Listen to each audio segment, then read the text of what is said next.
मित्रों, उत्तर प्रदेश ग्रामीण बैंक, जैसा कि आपको पता होगा, ये 3 बैंक मर्ज होकर उत्तर प्रदेश ग्रामीण बैंक की नई बैंक हुई हैं अभी के फिलहाल में समय में।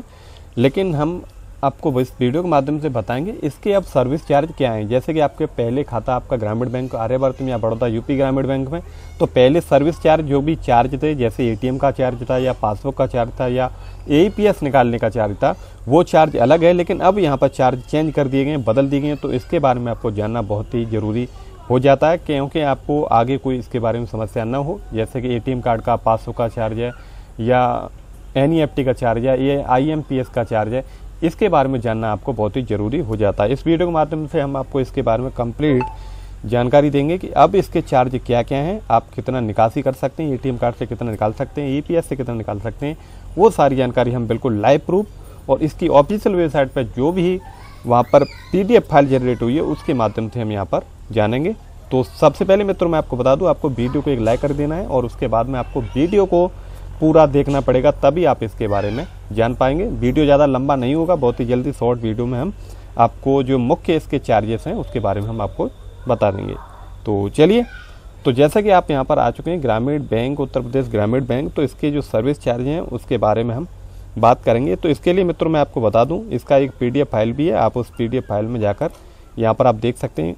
और इसके सर्विस चार्ज जो भी यहाँ पर सर्विस चार्ज हैं, जो भी चार्ज है, जो भी शुल्क हैं, उसके बारे में यहाँ पर आपको बताया गया है। लेकिन हमने यहाँ पर कुछ मुख्य जो इम्पोर्टेंट है, जो कि आपने देखा होगा कि जैसे एटीएम कार्ड का चार्ज है, चेकबुक का है और पासबुक का है, या आप कितना लेन देन कर सकते हैं, उस चार्ज के बारे में हमने एक अलग से लिस्ट बनाई हो। उस लिस्ट के माध्यम से हम यहाँ पर आपको बताएंगे क्या क्या चार्जेस अब चेंज कर दिए गए हैं, क्या क्या यहाँ से बदलाव कर दिए गए हैं।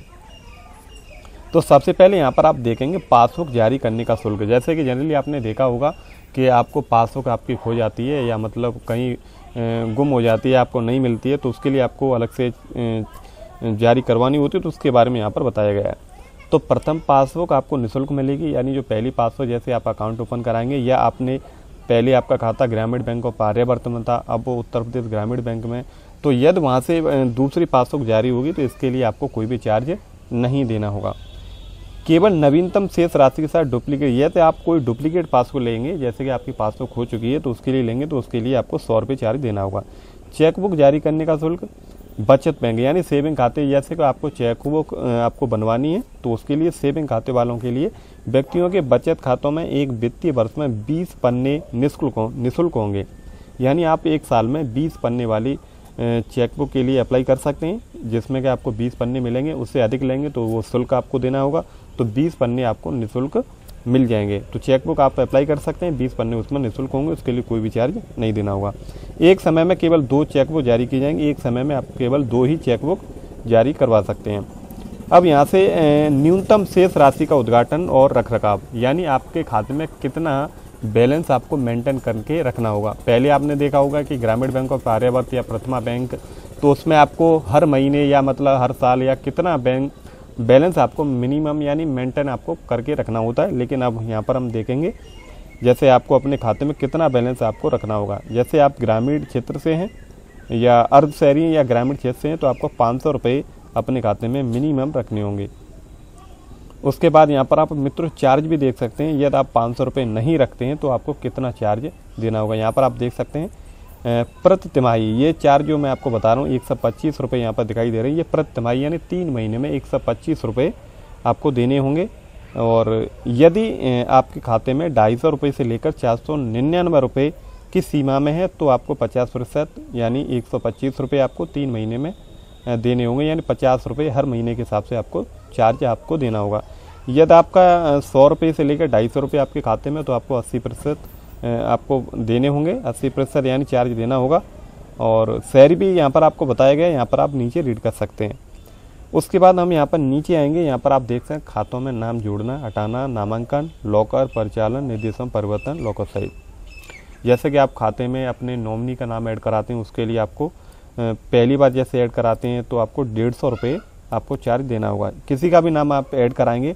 और यहाँ पर आप देख सकते हैं संयुक्त खाते में ग्राहक की मृत्यु के कारण नाम हटाने पर कोई शुल्क नहीं। जैसे कि जॉइंट अकाउंट होल्डर है जिसमें एक व्यक्ति की डेथ हो जाती है तो उसमें व्यक्ति का नाम हटाने के लिए कोई भी आपको शुल्क नहीं देना होगा। पहली बार नामांकन निःशुल्क है, हालांकि नामांकन में संशोधन परिवर्तन के लिए 100 रुपये आपको देने होंगे। जैसे कि आप नाम में कोई और संशोधन करवाएंगे, अलग से, तो उसके लिए आपको चार्ज देना होगा। अब यहाँ पर आप देख सकते हैं NEFT लेन देन। तो हमने देखा है कि जैसे कि हम फंड ट्रांसफ़र करते हैं चाहे इंटरनेट बैंकिंग के माध्यम से या पर UPGBM तरंग के माध्यम से, तो नेफ्ट के माध्यम से करते हैं, IMPS के माध्यम से करते हैं। दो तीन तरीके हैं, RTGS वगैरह, ये कई तरीके होते हैं। लेकिन हम यहाँ पर नेफ्ट के बारे में देंगे, लेन देन आवक। यानी यदि आपके खाते में दूसरे व्यक्ति ने आपके खाते में नेफ्ट के माध्यम से और पैसे ट्रांसफ़र करें तो आपको इसके लिए कोई भी चार्ज नहीं, यानी आने वाले के लिए कोई चार्ज नहीं देना होगा। आपके खाते में बैलेंस आया नेफ्ट के माध्यम से तो आपको कोई चार्ज नहीं देना होगा। लेकिन यदि आप अपने खाते से, अपने या किसी भी ऐप के माध्यम से यदि दूसरे के खाते में भेजेंगे तो उसके लिए यहाँ पर चार्ज दिया गया है। जैसे डिजिटल चैनल, जैसे मोबाइल ऐप के माध्यम से भेज सकते हैं, इंटरनेट बैंकिंग के माध्यम से। तो NEFT लेन देन, जैसे SV के खाते हैं, जैसे आपका सेविंग का खाता है, तो यहाँ पर आप देख सकते हैं।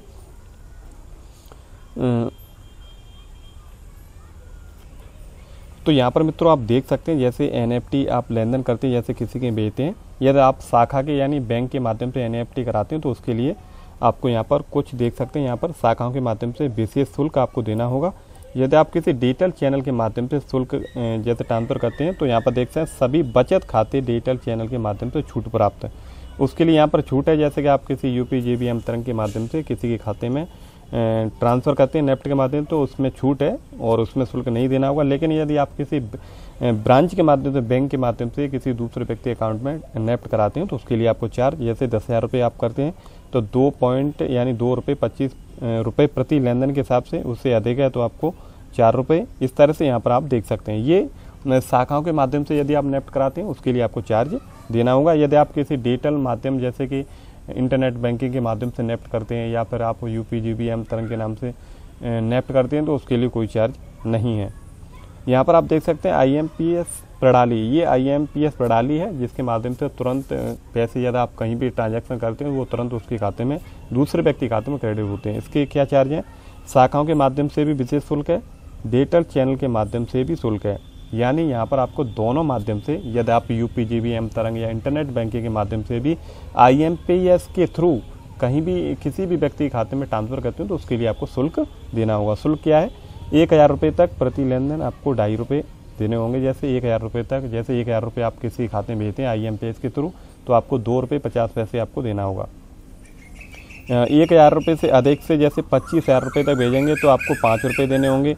और यहाँ पर आप देख सकते हैं और पढ़ सकते हैं। और हम जल्दी से यहाँ पर आगे वाली बात कर लें। APS सिस्टम, जैसे आप आधार कार्ड के थ्रू पैसे विड्रॉल करते हो तो उसका क्या चार्ज है वो हम यहाँ पर देखेंगे।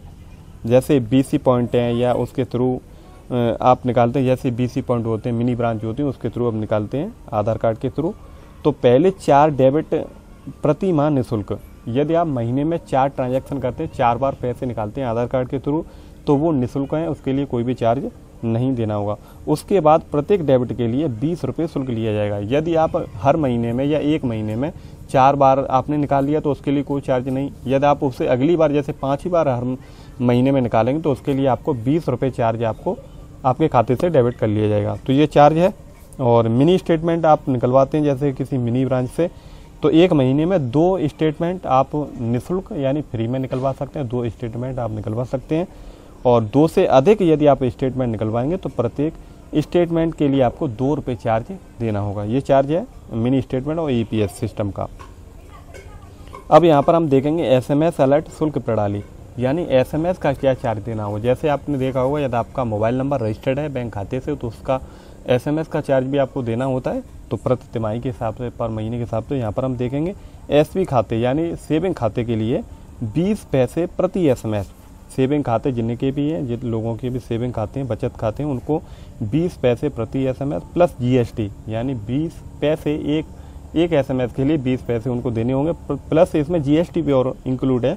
और अधिकतम आप देख सकते हैं 15 रुपये प्लस GST प्रति माह, यानी अधिकतम यानी 1 महीने में यहाँ पर आपको ये बता रहा है 15 रुपये प्लस GST, यानी वही आप मान लीजिए कि 17-18 रुपये आपको प्रति माह यानी हर महीने आपको SMS के लिए चार्ज आपके खाते से डेबिट किया जाएगा यानी काटा जाएगा।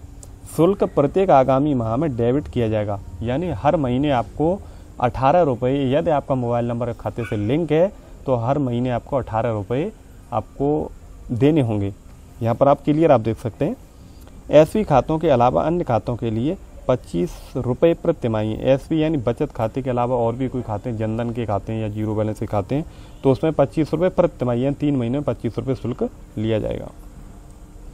अब यहाँ पर आप देख सकते हैं डेबिट कार्ड और संबंधित शुल्क। डेबिट कार्ड यानी एटीएम कार्ड के क्या क्या शुल्क आपको देने होंगे, यहाँ पर आप देख सकते हैं डेबिट कार्ड जारी करने का शुल्क और डेबिट कार्ड शुल्क यानी जारी करने का शुल्क आप यहाँ पर देख सकते हैं 100 रुपये है। डेबिट कार्ड को जारी करने के लिए शुल्क 100 रुपये काटा जाएगा। जैसे आप नया एटीएम कार्ड बनवाते हैं तो 100 रुपये आपसे खाते से आपके काटे जाएंगे। और डेबिट कार्ड शुल्क जैसे आपको हर साल कितना शुल्क देना होगा उसका डेबिट कार्ड का, ये तो जारी करने का शुल्क है 100 रुपये। और जैसे आपको हर साल कितना देना होगा तो वो यहाँ पर आप देख सकते हैं पहले वर्ष के लिए निःशुल्क है, यानी आपने 2025 में लिया है तो 1 साल के लिए आपको निःशुल्क मिलेगा, उसका कोई भी चार्ज नहीं देना होगा। लेकिन अगले साल से आपको यहाँ पर देख सकते हैं उसके बाद 200 रुपये प्रति वर्ष की दर से, यानी अगले वर्ष से आपको 200 रुपये प्रत्येक वर्ष के लिए आपको चार्ज देना होगा। तो इस तरह से आप देख सकते हैं यहाँ पर लेन देन की संख्या दे सकते हैं आप, एटीएम से कितने एटीएम से आप कितना ट्रांजैक्शन कितना विड्रॉल कर सकते हैं, तो लेन देनों की संख्या आप देख सकते हैं। स्वयं के एटीएम और बीओबी एटीएम यानी या तो उत्तर प्रदेश ग्रामीण बैंक का एटीएम हो और या फिर बड़ौदा बैंक का एटीएम हो, तो इसमें 5 लेन देन आप कर सकते हैं। हर महीने 5 लेन देन आप कर लीजिए, तो उसके लिए निःशुल्क है, कोई भी चार्ज नहीं देना होगा। यदि उससे ज़्यादा करेंगे तो उसके लिए आपको 10 रुपये प्रति लेन देन के हिसाब से आपको देना होगा। तो ये तो एटीएम कार्ड का यानी डेबिट कार्ड का चार्ज है। और उसके बाद आप नीचे पढ़ सकते हैं